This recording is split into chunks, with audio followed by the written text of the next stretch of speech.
Yes, people, what's going on? Welcome back to the channel. Hope you guys are all doing well. So the weekend is here and all bids are in for Manchester United's possible takeover. We've got some updates on the Sheikh Jassim bid. I did a video yesterday and we said it hadn't gone in yet. We could expect it to go in late Friday or over the weekend, and it did in fact go in late Friday night according to reports that are now circulating. And now we sit back and wait as the Glazers mull over all these bids that they've received. However many, obviously, is still being rumoured as well. There were talks about as many of 8, but the ones that have kind of come forward, there were about 3 or 4 of those kind of bids. So are there double that in private? Remains to be seen, but nevertheless, there seems to be some bidding war going on. We saw that Jim Ratcliffe and Ineos asked for a delay on that deadline, and it was a soft deadline anyway. So the Rain Group, who are handling the sale or the potential sale of Manchester United for the Glazer family, allowed that deadline to be extended a little bit. And when the Qatari group saw this, they thought, hold on, we don't want to be at a disadvantage. Put our bid in before the Ineos bid, and then they could potentially, tailor their bid so that it's better than the Qatari bid. So they asked for a deadline extension as well. They sat back, waited, and now that bid has gone in late Friday night, and we'll get stuck into all the reports as they are right now. Obviously, it's the international break, so this is all we've got really to talk about at the moment, and it is a big thing. The future of Manchester United is obviously important. So we hear from the BBC, let me just bring that article up for you guys now, that Sheikh Jassim has submitted his second bid after Jim Ratcliffe. All right, my phone's freezing now with this story on. Typical time to do that, isn't it? So we've got that story here, and it says as follows: Qatari banker Sheikh Jassim has joined Ineos owner Sir Jim Ratcliffe in submitting a second bid to buy Manchester United. A representative for Sheikh Jassim said on Saturday they had put in a revised bid overnight. On Thursday, Ratcliffe put in his second bid after Wednesday's confusion and extended deadline. Then goes on to speak about the Finnish entrepreneur Thomas Ziliakas. Now, I've been skeptical about this guy. He's talking about potentially buying half of the club and the fans buying half of the club. Now, I'm all for fan ownership, and fan ownership at Manchester United would be elite.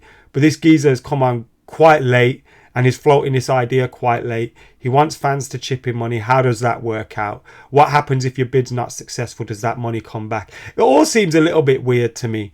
I'm not sure that one is a serious bid. You don't do something like that or try something like that at the final hour.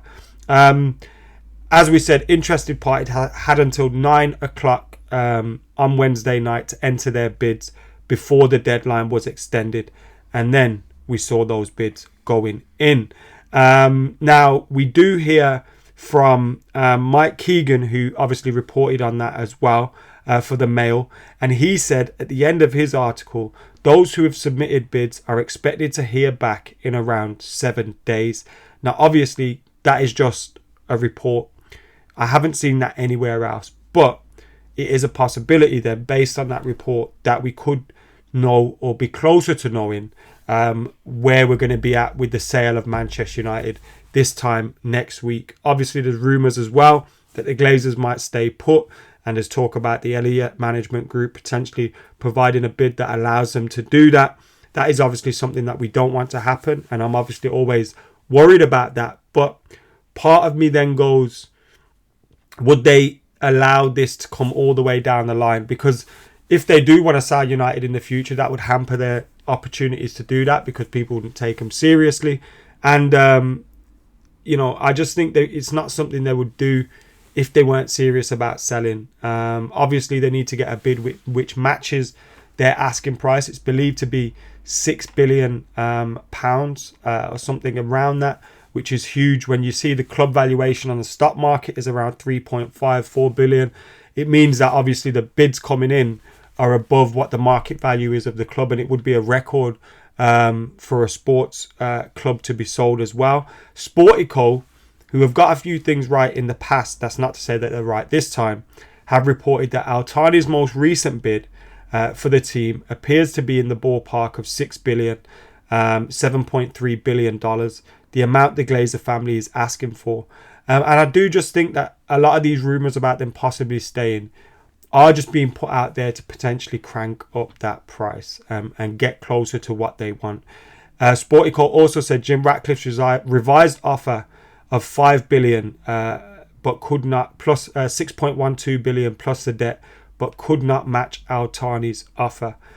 So those are the reports on the potential bids. Although again, those aren't confirmed, and if that was to be true, then you're looking at the Qataris, who would be closest and probably favourites if the Glazers were to sell. Obviously, always that fear they don't, but again, I think it's just bidding tactics by them and negotiation tactics to show a strong hand in order to then, get the most money for their asset, which unfortunately Manchester United is their asset at this moment in time. And no matter what happens, they're going to make an obscene amount of money. They came into the club, they lumbered debt on us. They didn't put a penny in. They never have. They've taken dividends out left, right and centre. They've refinanced the debt and did mad things. United are 1.5 billion worse off for it. And now these guys could potentially walk away 6 billion. It's amazing to get rid of them, but it's an absolute sickener in it that they could do that.